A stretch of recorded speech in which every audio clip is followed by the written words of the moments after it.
Hello, we are going to go through a past paper, physics past paper of IB in 2018 in time zone 1, so that is a USA syllabus, and focus on the SL level, so standard level paper 1 in May, having 45 minutes in doing 15 pages. So for the first question is about, a student measure the radius r of a sphere with an absolute uncertainty delta r. So it's asking what is the fractional uncertainty in the volume of a sphere. So we're having a sphere here, which is a three-dimensional object. So what is a fractional uncertainty? For fractional uncertainty, it means the change in volume over the original volume. So that is the fractional uncertainty of the volume of the sphere. And now we know the volume of a sphere, which is 403 pi r cube. And these are just constants, so just ignore that. So that is 3D objects. So delta V over V, that's what we are now finding. But here, having a cube, so we have add a cube in here. And in that representation for the fractional uncertainty of the R, so of the R, so that is delta R over R and times 3, because we measure the dimension 3 times, so in x, y, z coordinates, so the answer will be B. For the second question about the river that flows north, and the boat crosses the river so that it only moves in the direction east of this straight starting point. What is the direction in which the boat must be steered? So what does steer means? It means that to keep the original travel direction, to keep the travel direction. And we know that the boat travel east, and the river is in that direction, which is north. So we have the component in northeast. But now it's asking, how can we keep that direction? How can we keep that direction? So we should have another force to counteract with this force. So that is southeast. So we choose C as our answer. For question C, this question is about kinematics.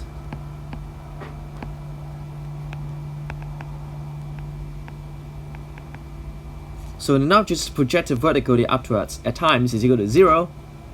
A resistance is intangible. The object passes the same point above this time position at times 2 seconds to the next second. If J is 10 meters per second square, what is the initial speed of the object? So now deal with an ST graph. So we're having that is T. Another one is S, and it is being float upward and then bound to the ground. So in that point, V is equal to 0 because it changed direction. And now it's asking, it having the same point position at S as T is equal to 2, and then another one is T is equal to 8. So that is S2, another one is S8. So we can using the Zuvat equation, so having the same displacement, so we can use S2 is equal to S8, and then UT plus half GT square, which is also equal to that one, UT plus half GT square, but this T is 2 and that T is 8. And we just plug in the value in it.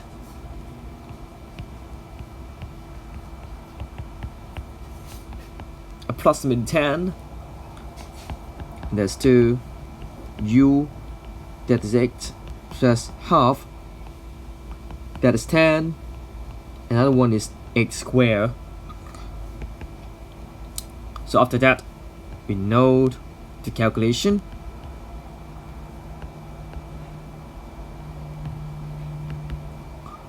So we have 6u is equal to 300.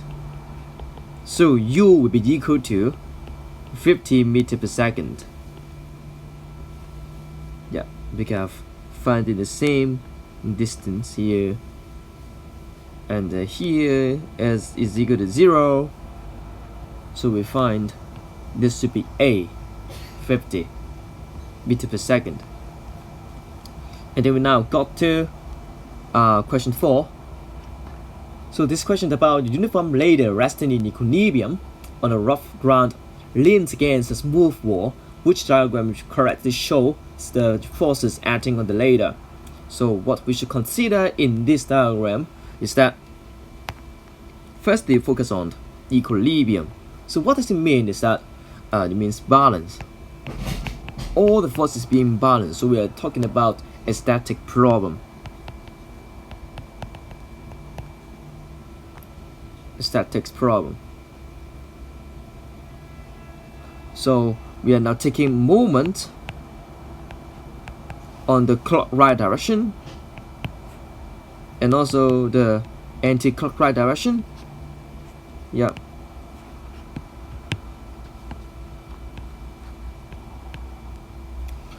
And it shows that they have acting on the rough ground.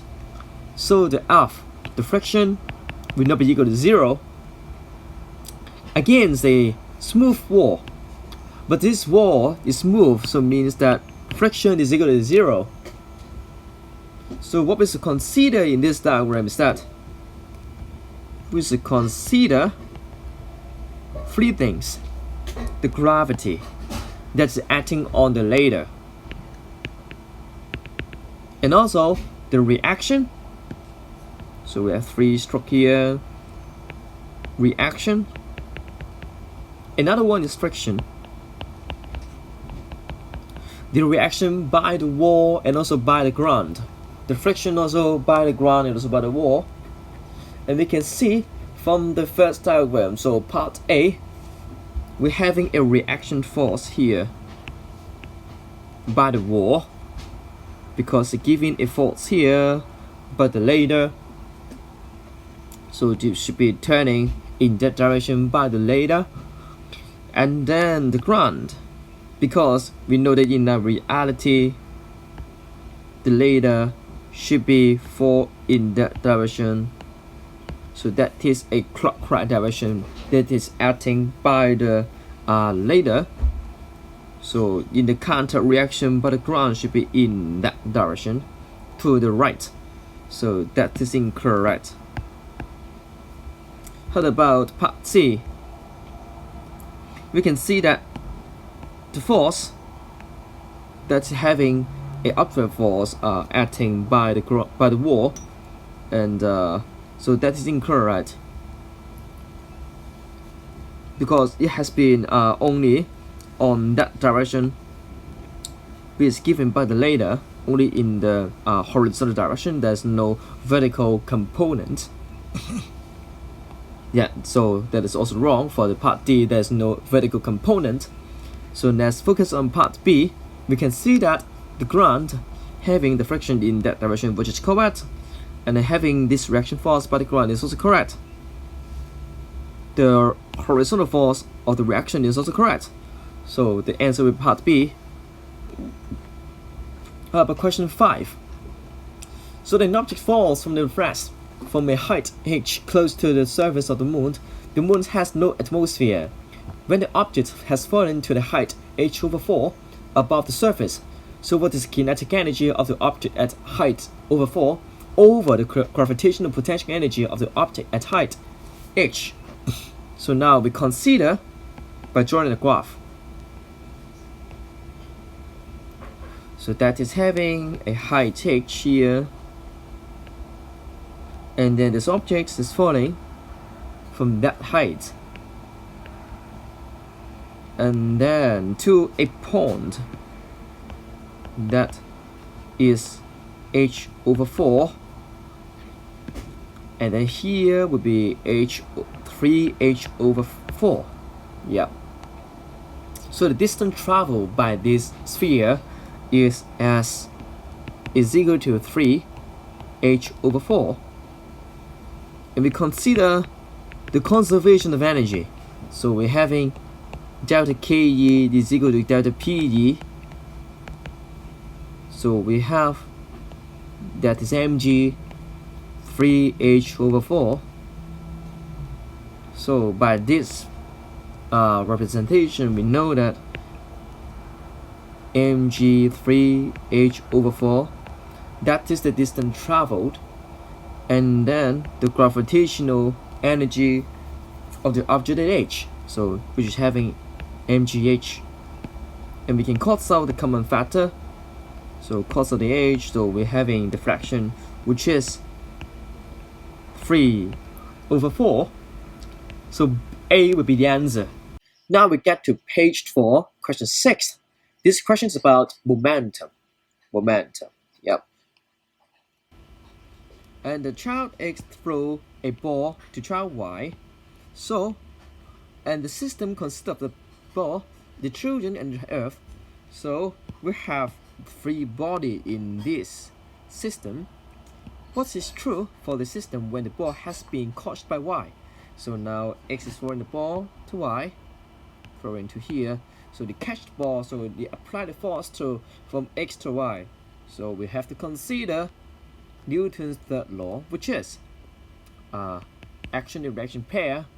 We have the force acting on Y by X and also X by Y. They are the same in magnitude, right?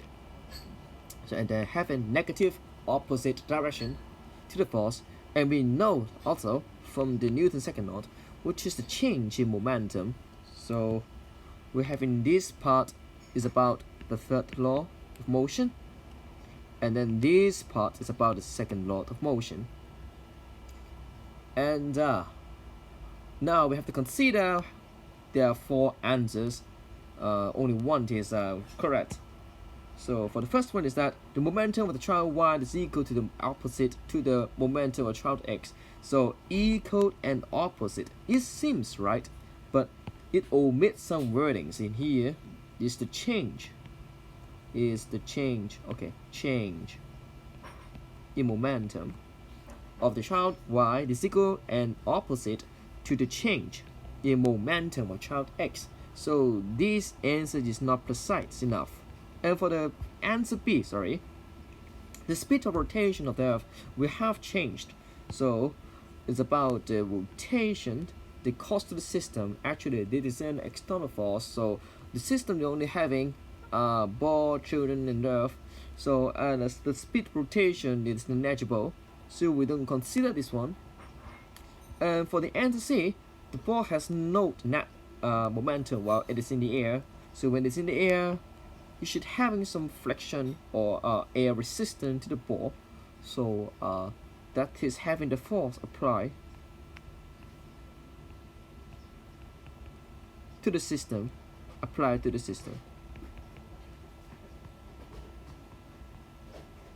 So that's not true.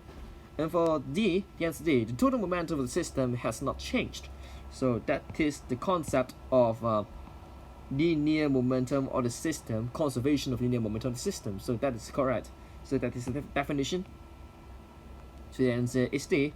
For question 7, an increasing force acts on a metal wire and the wire extends from an initial length L log to a new length L. The graph shows the variation of force while the length of for the wire. The energy required to extend the wire from L log to L is E. So we know that this E means the elastic potential energy. Elastic potential energy. And now we're having a FL graph. And in this FL graph, we see that the length has been extended from L log to L. In the middle part, it's having the half original extension. So this part is having energy because we know that W is equal to F times L. Yeah, so that is having the work done, so it's converted to elastic potential energy. And we see that in this part is having extension. And then how about that part here? What's this? What should it be? So we have extension, we also should have contraction. So this part contribute to the contraction. So the wire, the metal wire should be extend, then contract. So in this here, the wire then contract to half its original extension. Yep. So this part should be contributing to the contraction. So no matter it is an extension or contraction, we can classify this as one force, that is restoring force. So to restore to the equilibrium or the original position from the force applied. And that is what the restoring force means. And now we consider having the equation that F is equal to negative kx. So k is the spring constant. And we consider W, which is F times x. So we have negative half kx squared, because we consider the average kinetic force that apply to the spring, or to the wire, metal wire, 1/2 k. The x, the extension, is the difference between L and L log square. And now we consider that it has been halved. We consider half of that. So now we call this one as W log. So that is half k L minus L log over half of that square. Then we have 1/4 half k L minus L log square. And in that part, which is, we know this part is the W, which is the rectangle we have just defined here. So we have 1/4 W. So this contribute to the extension. This part is contributing to the extension. So for the other half, or the other energy, so to find this other energy, we have to the total minus the contraction energy, or the extension energy. So this is the contraction energy. So to specify, that is extension,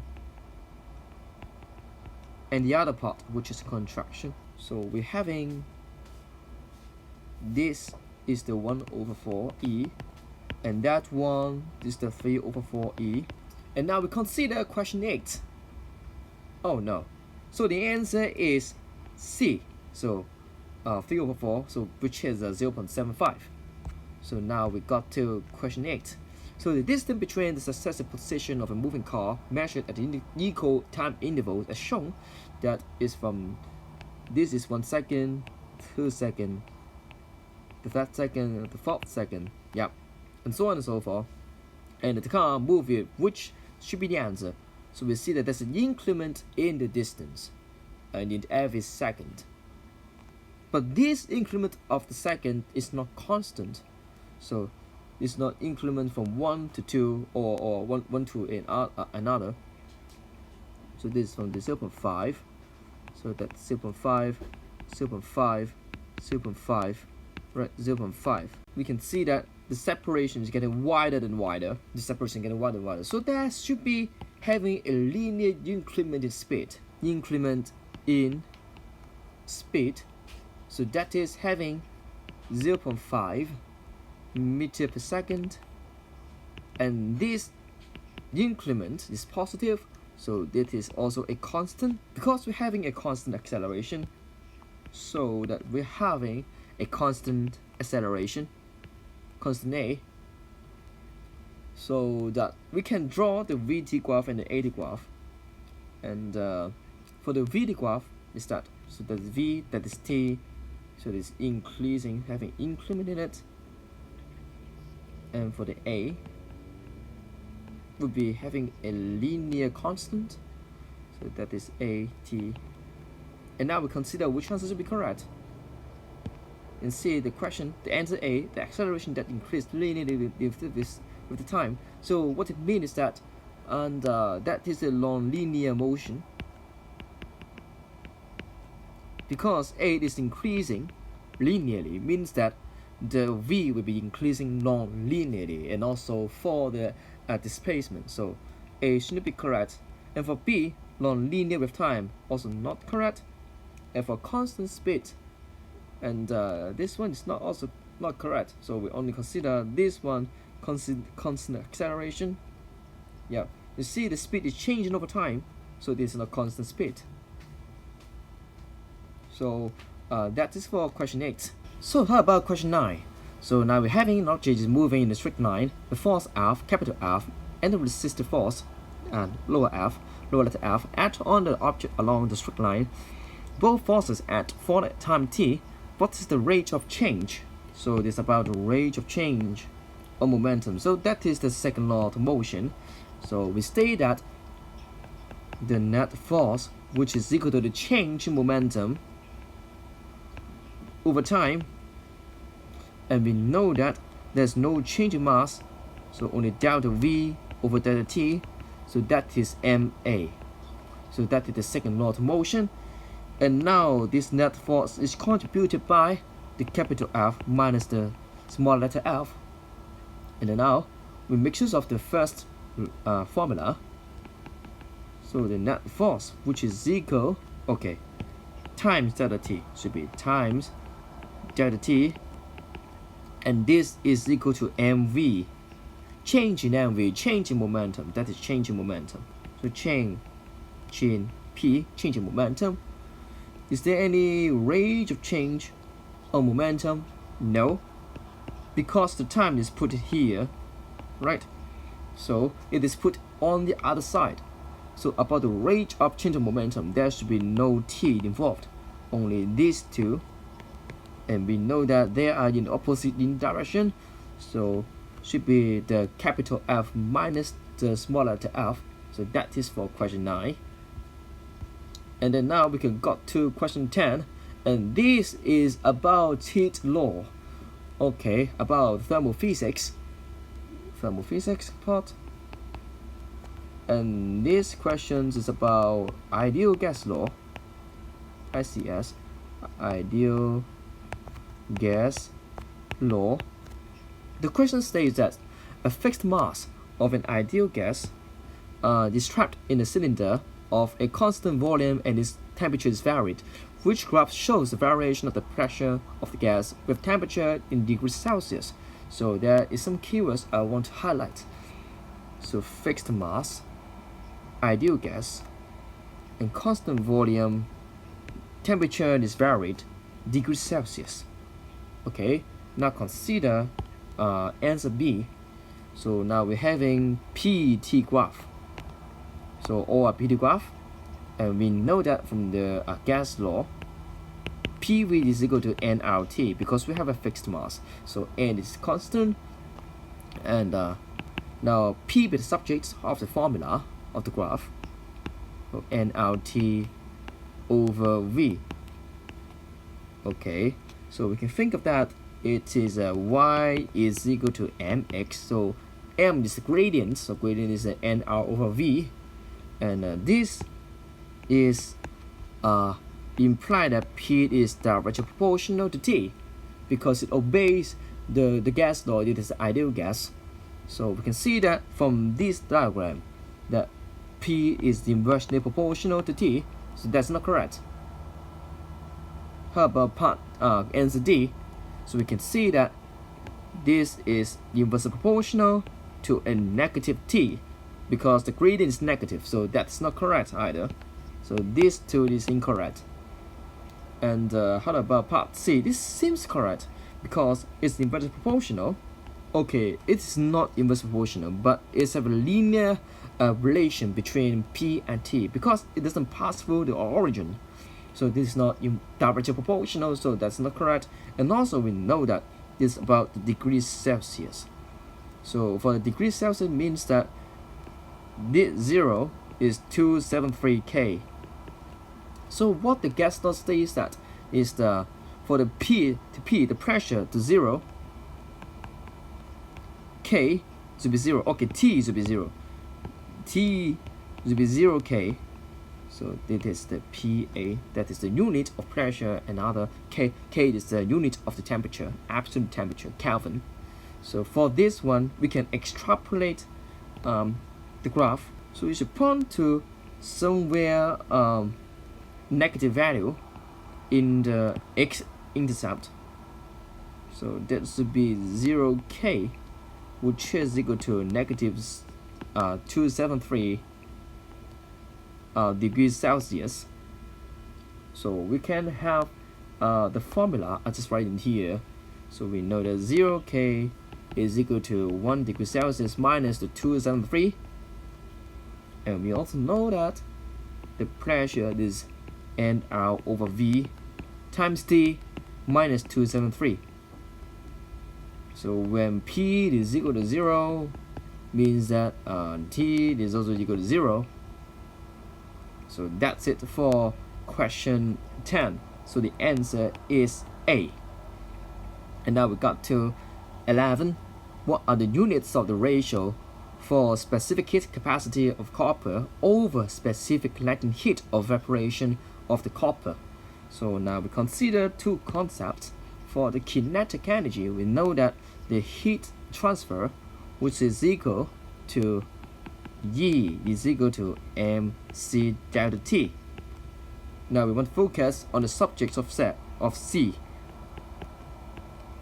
So C being the subject, G over m delta T. So what is its unit? The unit will be J kg minus 1 and then K minus 1. So that is the unit. That is for the kinetic energy part. How about the PD part?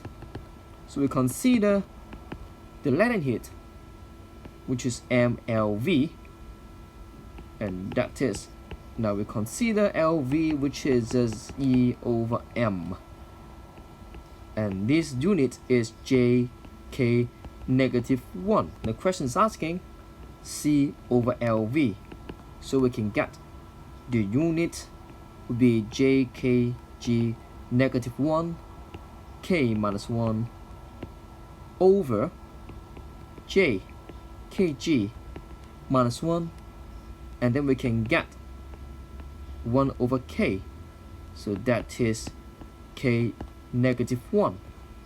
So the answer would be C. And now we get to question 12, and this question I think is very hard question. And why it is so hard? Let's look at it. A sealed cylinder of length L and a cross-section area A contain N molecules of an ideal gas at Kelvin T temperature. What is the force acting on the area of the cylinder marked A due to the gas? And now we focus on some keywords. We have N molecules. It is an ideal gas. So we have a cross-section area A, and cylinder L. It's about the force. So, and we can see from the answer we have KB. What is KB? KB is a Boltzmann constant. So we should have a formula that can derive and then give us the force having KB inside.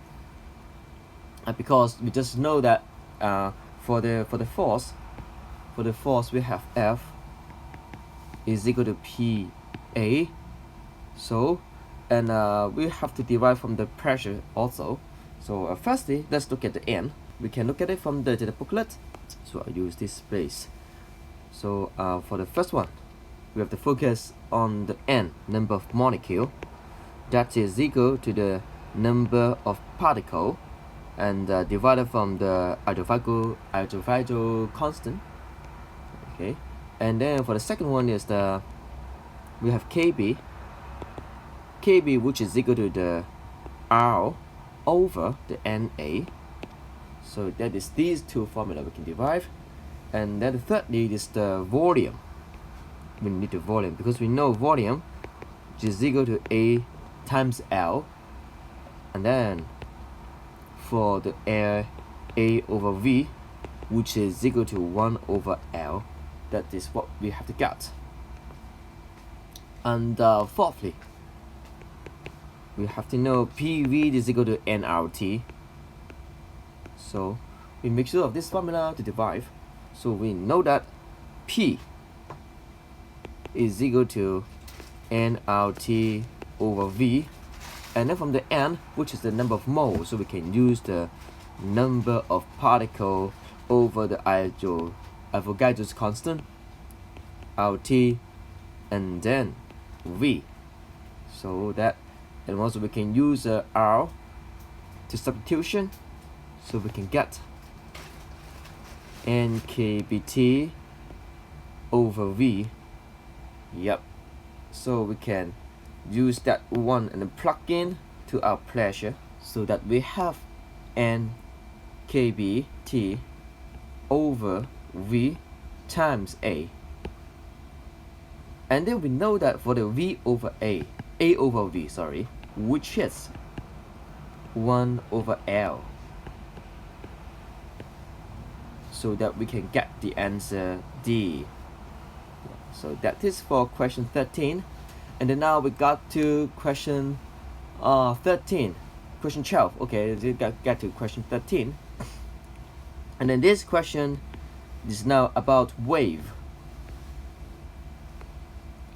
Yep. So let's look at it. A first harmonic standing wave is formed on a vertical string of length 3 meters using a vibration generator. The boundary conditions for this string are that it is fixed at one boundary, a free, and at the other end boundary. The generator vibrates at a frequency of 300 Hz. What is the speed of the wave on the string? So let's look at this standing wave, which is having a fixed end. So now we draw the graph. So that is a fixed end, having the fundamental frequency. And then here is the note. Another side, these two sides, which is an antinote. And we know that the length are defined as L. For this one, we need the formula. V is equal to F lambda. Yep. And then we want to find the speed of that, so we use that formula. And secondly, we need to know the length, which is equal to 1 over lambda, which is 1/4 of the wavelength. So we can get lambda, which is equal to 4L. Then we plug in the lambda inside 4L, so we can get 300 times 4 times 3, and then this L is meter. This meter, right? But this one is kilometer, so we have to times 10 to the negative 3, the power. So we finally get 3.6 km second negative 1. So that is answer D. Next, we got to another problem. It's about traveling wave. And this problem is that we have to find the difference in phase and also the displacement. So let's look at the graph here. So from this graph, let's consider t is equal to 0. So when t is equal to 0, so we can see that, okay, let me name this one. So that is wave 1. Another one is wave 2. And now for t is equal to 0, so for the amplitude of the one, the displacement of 1, sorry, the displacement of 1, so d1, so d1, it should be d1. so which is 0. For D2, which is equal to 2, so we can find the phase difference, which should be a 90-degree difference, because we can see that the sine function, the sinusoidal function for the f1, that is the sine function, sine theta, for the f2, which is a cosine theta. So they should have a phase difference of pi over 2 in phase difference. Okay, and then let's look at the difference at that time period, at the period of time. So this and that, this correspond to 1.6, negative 1.6, and that is 1, and that one is 1. So we know the difference in the displacement, which is 1 minus negative 1.6. So that is that should be plus, sorry, this should be plus, so 0, negative 0.6. So we can find that is 90 degree, and then there's negative 6, so we can find that should be D for the answer. Now we look at this interference pattern as shown. So that is the interference pattern for this question. That is 15. Two sources are oscillating on the surface of a liquid. So what is this distance shown? The diagram corresponds to one fringe width of the interference pattern. So we look at it in details for every case. So for A, which is lambda related, there is a 3 lambda. So this would be about the wavelength separation. For the B, which is the half of the width of the fringe. Okay. For C, it is exactly one width, and for D, we can see seems to be no physical meaning in it. So this should be no physical meaning. So we can see from this diagram is that it is an interference pattern. So we can have bright fringe and also dark fringe. So we know that there's a consecutively having dark fringe, bright fringe, and we can find the width from C. So that is the answer. So now we got to question 16, and this question is about simple harmonic motion. Because it's about a system that is subject to a restoring force, because we see the restoring force, and also they're having a simple harmonic. Yes. So for simple harmonic motion, we should focus on 2 cases. So enlarge the screen. For the first one is the simple pendulum, and the second one is the mass spring system. So for simple pendulum, we will only focus on these 2 cases mainly, and actually there's many cases to consider if you study more and further. So to illustrate this, for the first case, we have a string, this attached to mass, having gravity g, and when we split in the component, we know that there is a restoring force. So I'll extrapolate a bit of the first component. So the negative mg sine theta, so that is the direction and magnitude of the restoring force. And for the second case, there is a fixed wall, and then there is a spring which is attached to a mass having a restoring force which is negative kx.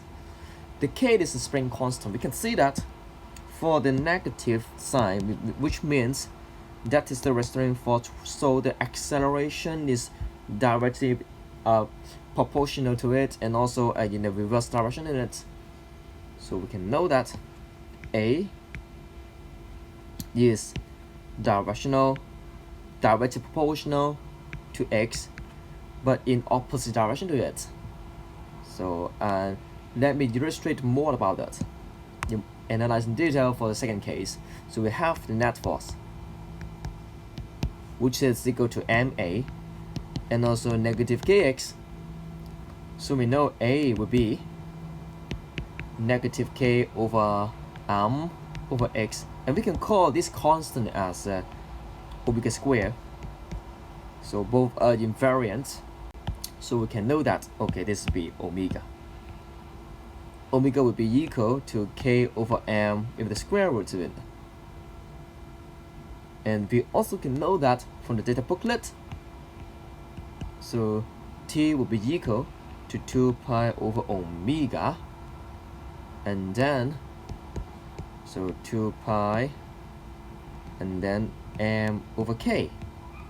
Yeah, that's what we have known. So far so good. For the answer, this tells that for the motion to be simple harmonic, the restoring force must be proportional. So it's not asking restoring force. So now of course this subject must be proportional to, for the answer A, the amplitude of the oscillation.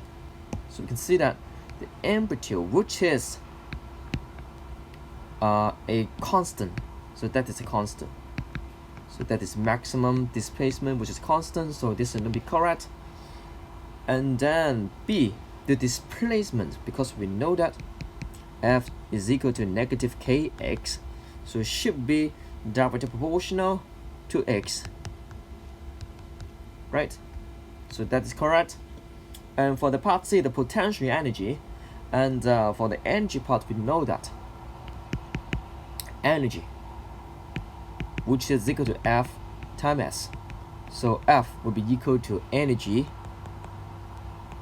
over S, right? And I can illustrate it by using this formula, because we know that t squared, which is equal to 4 pi square m over k, and then k will be equal to 4 pi m over t squared. So we can know that from this formula, F is equal to negative kx, so negative 4 pi mx over t squared would be this formula. But we can see that the F is directly proportional to 1 over t squared, so that is incorrect for the part C. And the period part D, and also has illustrated from the part C, is that so they should be proportional to each other, because both are variant. I haven't mentioned this case, so both are variant. So E and S are variables, so both are variant. Yeah, sorry, I haven't mentioned this case. So both four of this case has been mentioned. So A, C, D are incorrect, only B is correct. Now we get to the next question, and it's also about simple harmonic motion. And now it's asking the energy variation of time. So now you can focus on a simple pendulum case. So you have a string attached to a mass in the middle, which is equilibrium position, and we know that when it extends to the maximum for the displacement, which is amplitude, so the velocity will be equal to 0. In that case, we know that the maximum will be in the equilibrium position. And now we focus at the passage. It says that a particle that is displaced from rest, right? Displaced from rest. So that is close to us, and released at time equal to 0. So it tells us that time equal to 0, the V will be equal to 0. So KE will be equal to half mv squared. So also it will be equal to 0. So from here, we just focus on which graph is 0. So that is incorrect. And then that is incorrect. And also we can see that we having negative values, but we know that energy cannot be negative. So only D is the answer. Now we get to the electricity part, another topic. And this question is about circuit. You can see that this XY potential, we call it XY, VXY, and having the same potential to that wire. So we can have a parallel circuit, so I can rewrite the circuits in here. And so that is X, and then here another part, which is Y. So we see that 2 3 ohm connected together. That's 3 ohm, another one's 3 ohm, and the upper part will be 2 ohm. Yep.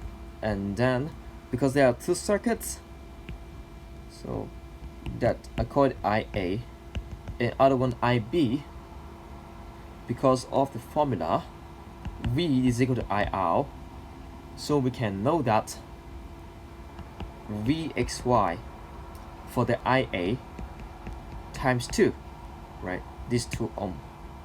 And then for VXY having the same voltage in parallel circuits, so IB will be equal to 3 plus 3. This resistor in series, so we have IB times 6. Because of their parallelity, so I can find the equivalent resistance for both of them. So 1 over 6 plus 1 over 2, you can find that which is equal to, so that is equal to 8 over 12, and for the resistance will be equal to 12 over 8, so you can find 1.5 ohm. So the answer would be A. And then another question 19 is about magnetism. Okay, for this question we can use the feminine left-hand rule.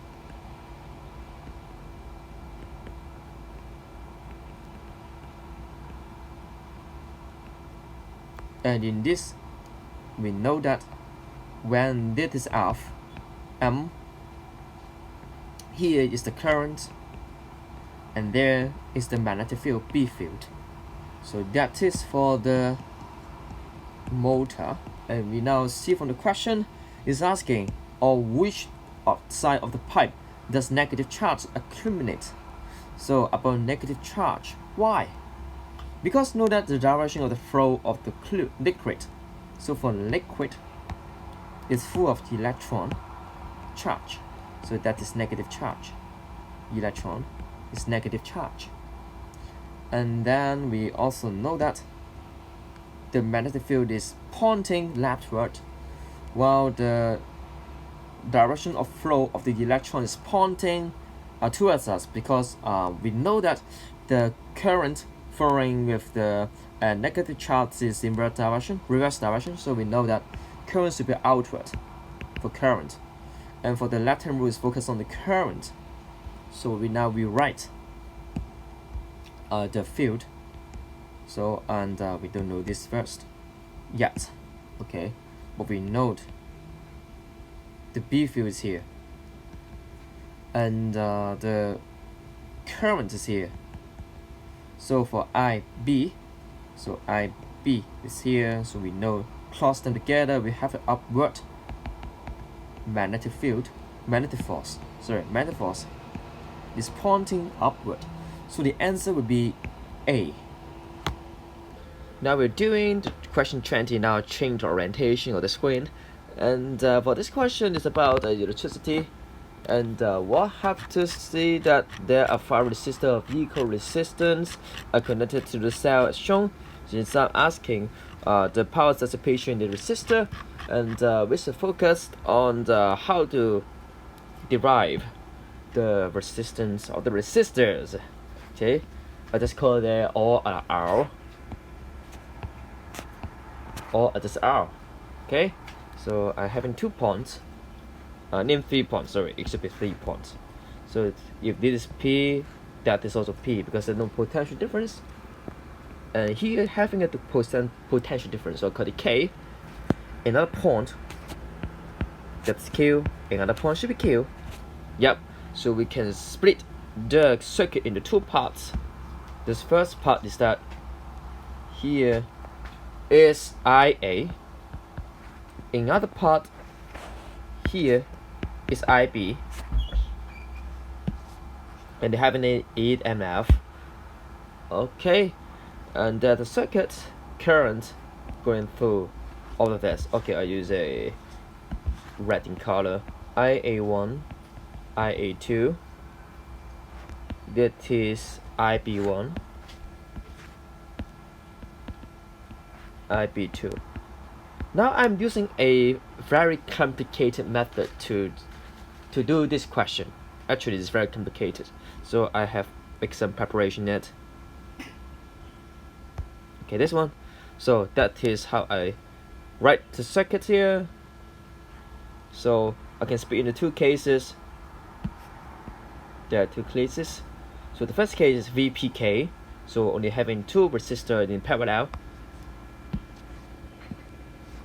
So that is P.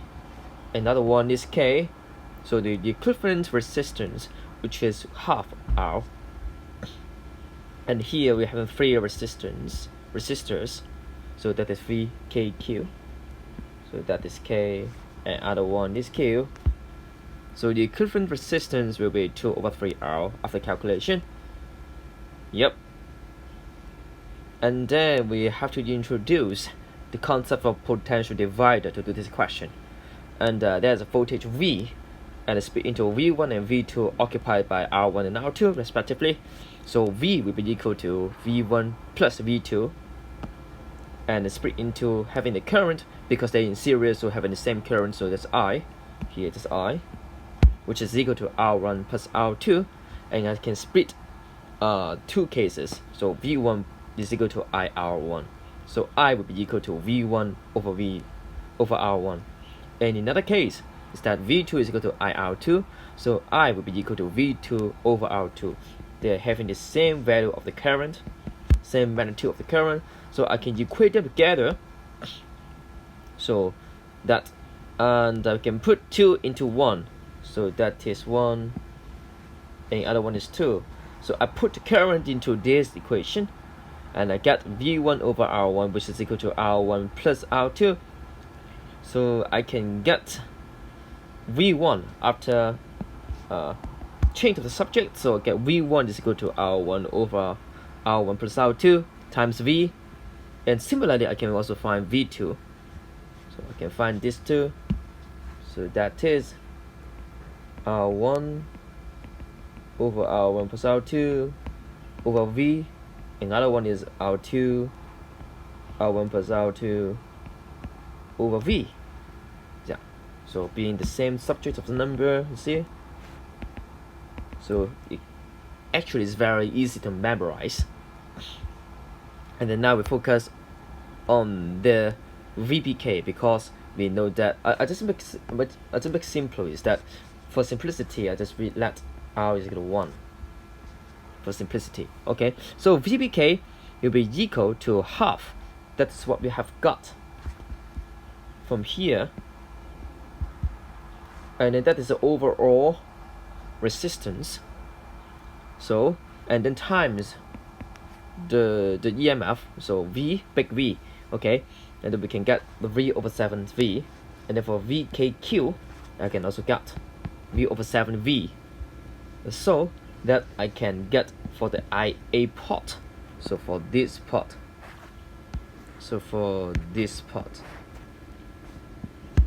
okay, using different stationary, okay, yeah, here. So IA having the same voltage here and resistance here, so I'll get 6 over 7. And then now tackling for IB is here, so I can get V over R, I can get 6 over 7. That is what we have calculated before. So it's from here, right? And that is V3 over 7 is here. Yeah. And then now we have to use the law of the current. We know that IA is equal to IA1 plus IA2. So in parallel circuit, they are having different current, but actually what they are equal because they're having the same resistance and the same voltage.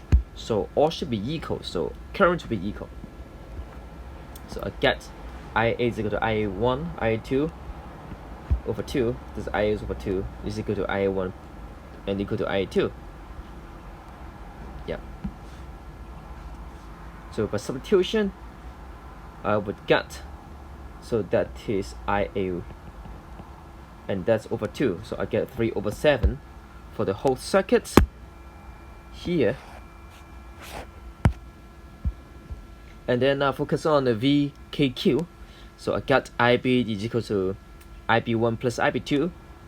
And we get, because IA1 having 2 resistance, so IB2 times R, they are having the same potential difference.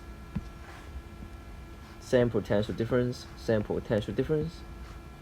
So when this Q, that's Q, that's Q, that's K, and other one is K, and other one is also K.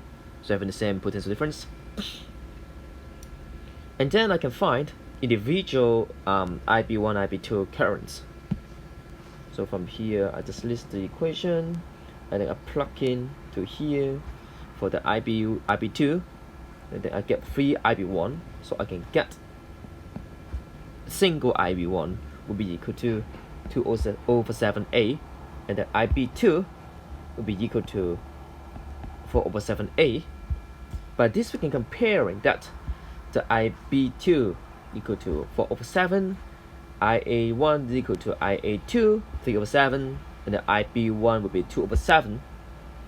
So I get, by using the power formula, I will get, okay, we mainly focus on the I square, right? So the power of B2 is greater than the power of A1 and A2, so also greater than the B3.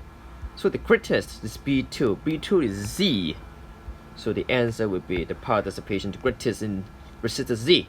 So that's it for question 20. And then now we focus on the question. So that is 21. Two resistors X and Y are in the uniform cylinder of the same material. X and Y are connected in series. X and Y are equal length, and the diameter of Y is twice the diameter of X. And they're connected in series. Yeah. So the resistance is R. So what is the resistance of this series combination? So what we focused on this part is the. Also, I'm making some preparation in it. Okay. Yeah. This one. Yep. So we're having 2 diagrams. So we know the diameter for X is D, the diameter for Y is 2D, having the same length as shown below on the graph, and we know the formula, which is from the data booklet. R is equal to rho L over A, and we can find the individual resistance. So that is 4 times Ry, and then for Rx, Ry will be just rho L over pi d square. So we can get the overall resistance will be 5R. So the answer will be D for this question. Wait. Okay. Now we get to question 22. This question is about topic 6. An object of mass m at the end of a string of length r moves in a vertical circle at a constant angular speed omega. And what is the tension in the string when the object is at the bottom of the circle? So now we draw a diagram to illustrate that. So firstly, we have a circle that's performing circular motion, and there's a mass attached to it at the bottom. Is experience mg, and I defined the direction downward is negative, and pointing upward is the tension, which is positive. And so that the first one. The second one is that we know net force is equal to ma, and by this we can write the tension minus mg, which is the net force experienced by the mass, is equal to ma, and ma can be experienced or interpreted by m omega square r. Yeah, so we can get T, which is equal to m omega square r plus g. So we extract the common factor m, and that is the answer A. For the question 23, this question is about the definition of Newton's law of gravitation. That is the equivalence to Newton's second law of motion. Actually not. as far as we know, that is gmm over r square.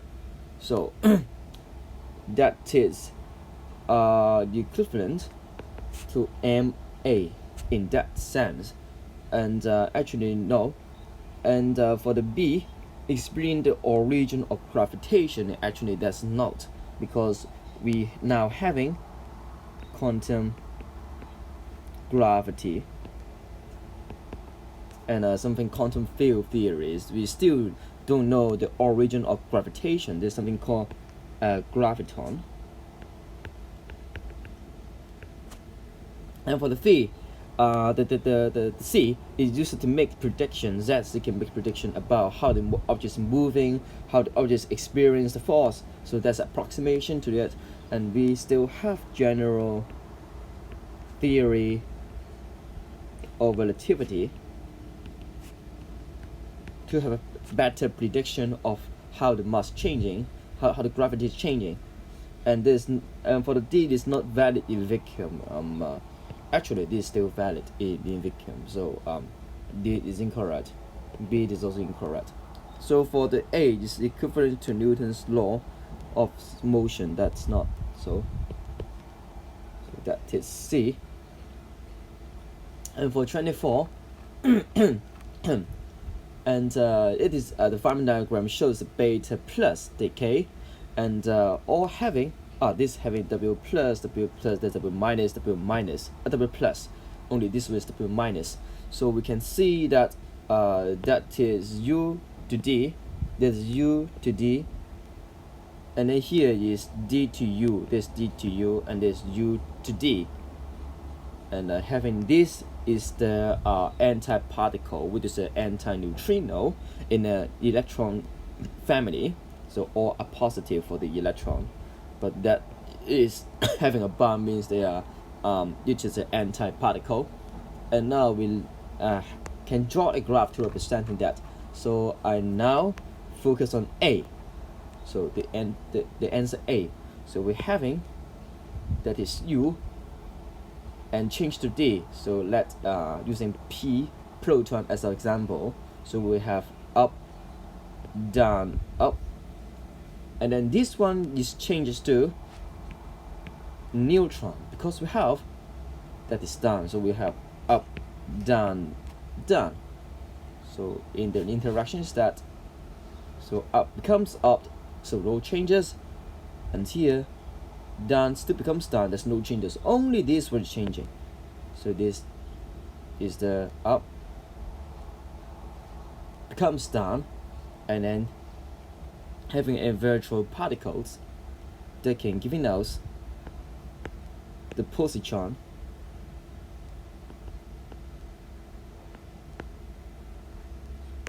This would be yes, this would be positron, yeah, and then the neutrino, so different direction in that here, so all should be the same. Yep. So we can see that this the up becomes down, so this the up becomes down, and then we have the positron and having the neutrino. Now we can see from the conservation of charge, so C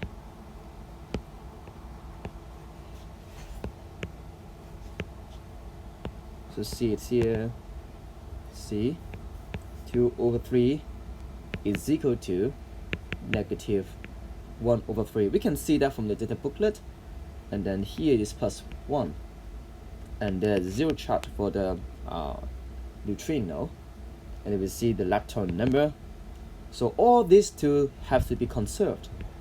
So there's baron, so there's no lepton number, that's baron, no lepton number. And for the electron, that is there's a positron, yes. So we have a negative lepton and a positive one for the neutrino.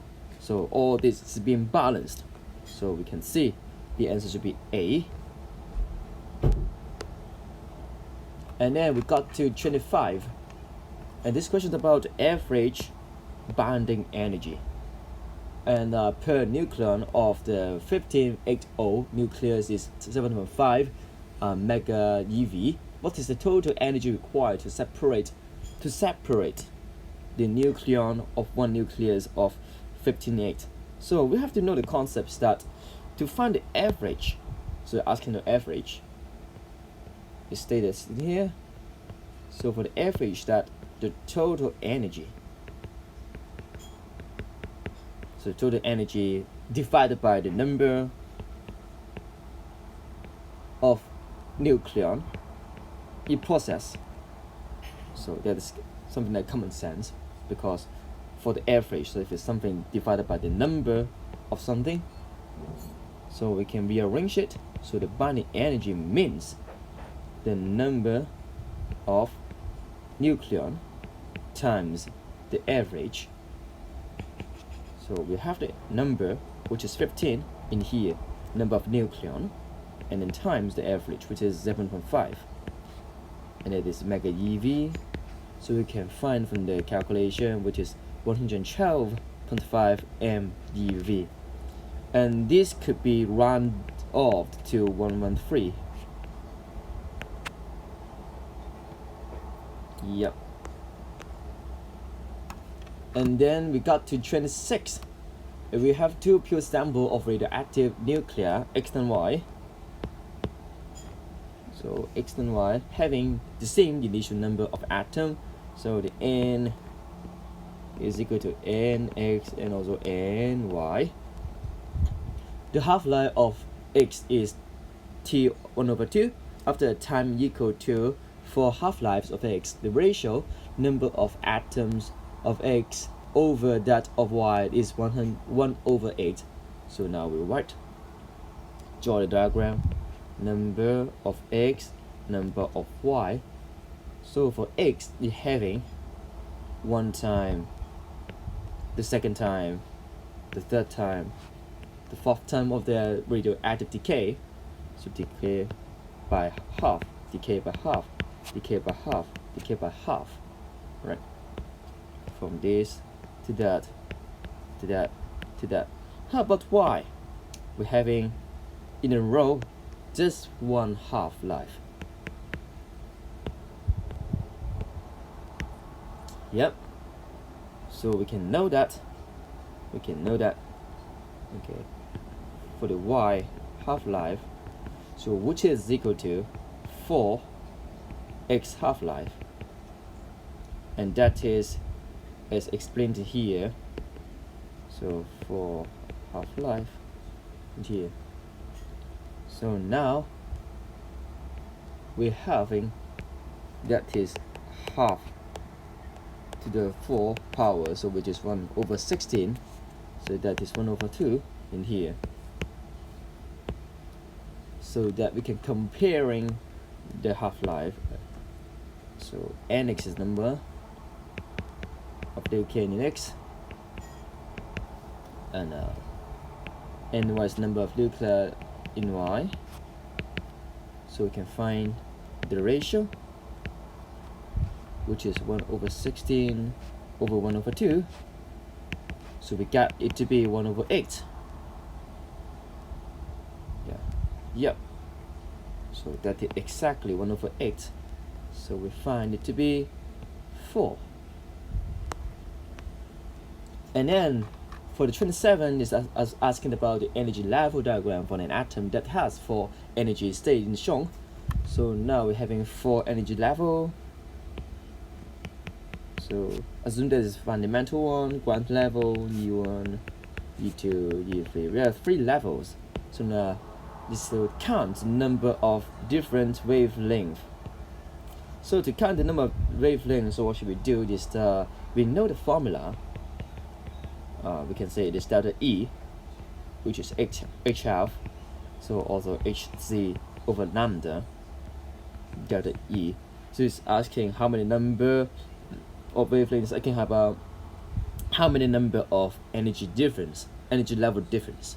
So now we just count it by drawing the arrows from the highest to the lowest,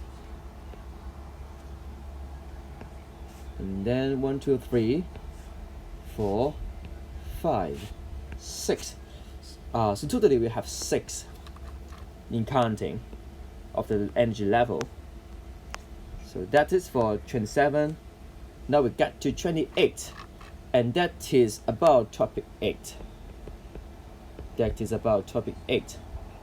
This question is asking what is the equivalence to specific energy over the energy density. So what is their difference is that specific energy means the energy over mass. How about energy density?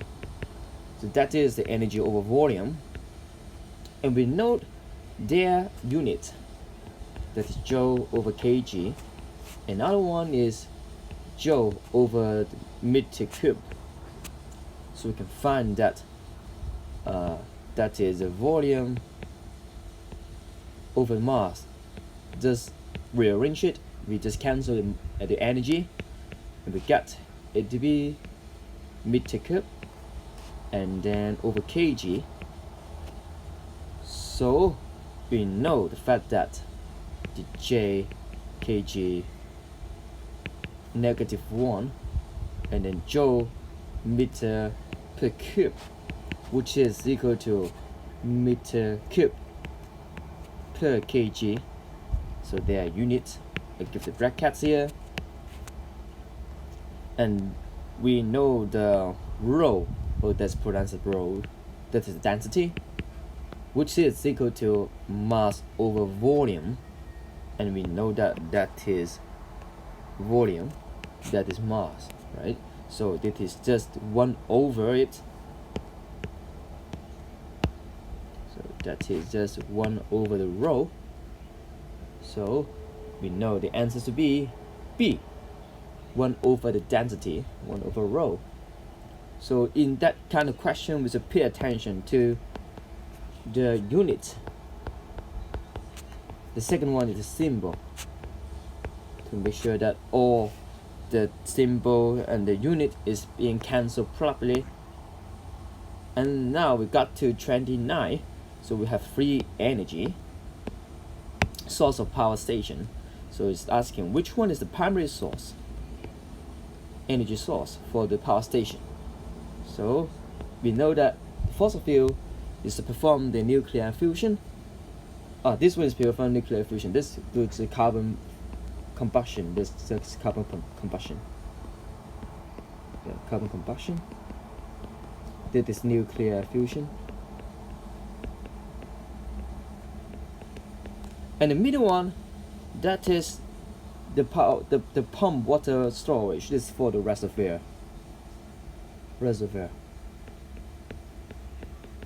Yeah, so we should choose the answer for 1 and 3, which is B.